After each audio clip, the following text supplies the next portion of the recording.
किसी भी पार्टी में इलेक्शन के दौरान आप 100% लोगों को खुश नहीं कर सकते हो।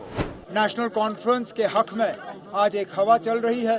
मेरे साथी ये चाहते थे दिखाना कि ये इलेक्शन हम किसी कमजोर पोजीशन से नहीं लड़ रहे हैं।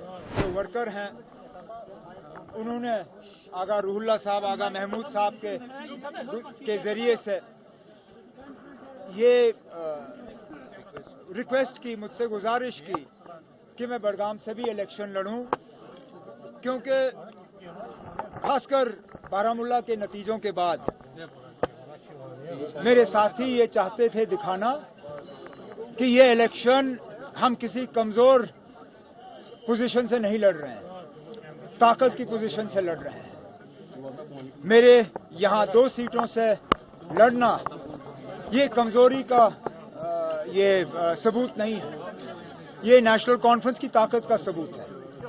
क्योंकि अगर खतरा होता तो शायद मेरे साथी मुझे यहां से लड़ने की इजाजत नहीं देते, लेकिन इनका मुझे यहां से इलेक्शन लड़वाना वो इस बात का सबूत है कि चाहे बारामूला हो, चाहे श्रीनगर हो, चाहे अनंतनाग हो, नेशनल कॉन्फ्रेंस के हक में आज एक हवा चल रही है।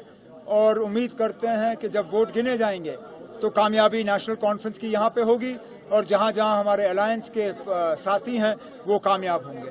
कल राहुल गांधी कश्मीर में थे, तो उन्होंने ये बताई कि जो एलजी सिन्हा है यहाँ पे वो कॉन्ट्रैक्ट बाहर के लोगों को दे रहे हैं, कश्मीरियों का पैसा बाहर के लोगों को चार्जशीट जारी किया है, और चार्जशीट जारी किया है, फुल चार्जशीट में इस तरह की बातों का जिक्र है।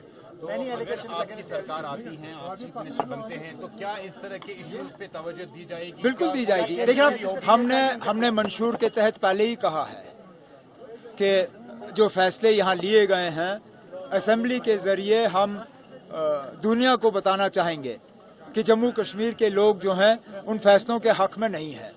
जहां तक पिछले 5-6 साल जो मिस गवर्नेंस का दौर रहा है, जो करप्शन के एलिगेशंस रहे हैं, जो सीनियर आईएएस अफसरों के तरफ से इल्जाम लगे हैं, उन सब पे जांच होगी और अगर कहीं पे भी कोई कोताही रही, कोई कमी रही, कोई लोगों के साथ धोखा हुआ तो उसका हिसाब किताब बराबर किया जाएगा। अलायंस जो हुआ है उसमें कई लीडर्स जो है वो जैसे गांधरबल में कांग्रेस पार्टी के लीडर्स है, उन्होंने इंडिपेंडेंट अपने कैंडिडेट को उतारा है। कांग्रेस पार्टी कह रही है कि हम एक्शन करेंगे। मुझे कोई ना, हमें मालूम था ये होगा।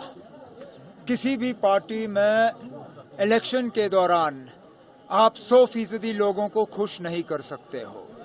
मैं तो अपनी जगह इस बात से मुतमईन हूं कि हमारे यहां डिसेंशंस जो मैं एक्सपेक्ट कर रहा था एक्सपेक्टेशन से कम रही, और जहां जहां मेरे साथियों ने अपना उनकी जो ख्वाहिश थी इलेक्शन लड़ने की, उसको एक तरफ रख के जमात और अलायंस की कामयाबी के लिए वो मैदान में उतरे हैं। मेरे लिए उनके लिए अल्फाज नहीं है और मेरी जो उनके लिए इज्जत है वो बहुत ज्यादा बढ़ गई है। लेकिन मुझे इस बात का भी एहसास है कि कुछ लोगों ने अपने सेल्फ इंटरेस्ट को सामने रखा। चलिए, वोटर वहां खुद फैसला करेगा। मेरा आखिरी सवाल, क्योंकि इस बार